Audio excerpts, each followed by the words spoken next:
Hello everyone! As of January 7th, MMO Champion has recently released certain references that alluded to both Varian Wrynn and Vol'jin's death. A Legion pre-launch quest for the King of Stormwind titled Varian's Funeral Demon Attack, and a Legion quest located in Durotar for Vol'jin's funeral. We already knew from November that Varian would die in this expansion, marking Anduin as King of Stormwind. But of all people, Vol'jin? Now first off, I am furious that this was even implemented. Doesn't make sense to give a character like him such a big role, as in becoming War Chief at the end of Siege of Orgrimmar, then doing little to nothing in Warlords of Draenor and just kill him off this expansion? That's ridiculous! Talk about wasted potential. It just really doesn't make sense to me why they would even consider killing him off. But it's this lack of sense in the decision that gives me hope. Why would they kill him off so quickly?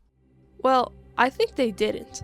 Earlier in the data mining of the Legion Alpha, it was revealed that Vol'jin was missing in action with Sylvanas as acting war chief. Sometimes when people are MIA, family or friends hold a funeral for them in their honor, even without the body. It's likely that we will be attending a funeral to commemorate him, but not really know that he's dead for sure. My point is, Vol'jin could very well be alive somewhere. Sylvanas is acting as war chief, and some people have pointed out that it doesn't really make sense why she of all people would be appointed leader. She's not trusted entirely among her ranks in the Horde, yet she is appointed leadership. My guess is that she becomes war chief because out of all the other Horde leaders, she's the one with the biggest military advantage. The Blood Elves have little forces, Bane probably isn't a tactical mastermind behind military stuff, though you can argue that he's knowledgeable on it because of his role in the rebellion back in Mists of Pandaria.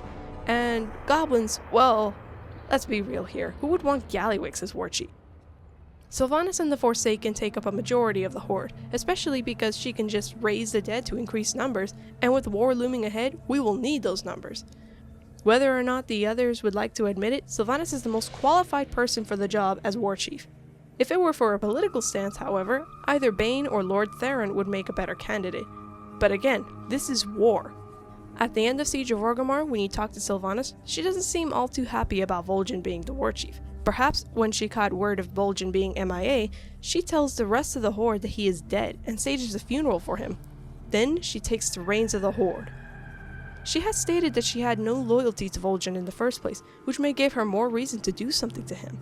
Her statement, "time to test what he's made of," is rather cryptic and perhaps alludes to whatever she has planned. Even Lor'themar was fairly suspicious of Sylvanas when Vol'jin was deemed leader, and with Varian's death and this little gem I found, we might be looking at even more conflicts surrounding War Chief Windrunner. Maybe even a civil war in the Horde yet again.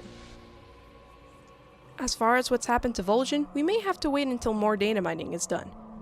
Just remember that the MMO site says that this is his funeral and not that he dies. I have hope that he isn't dead, and I have yet to be proven wrong.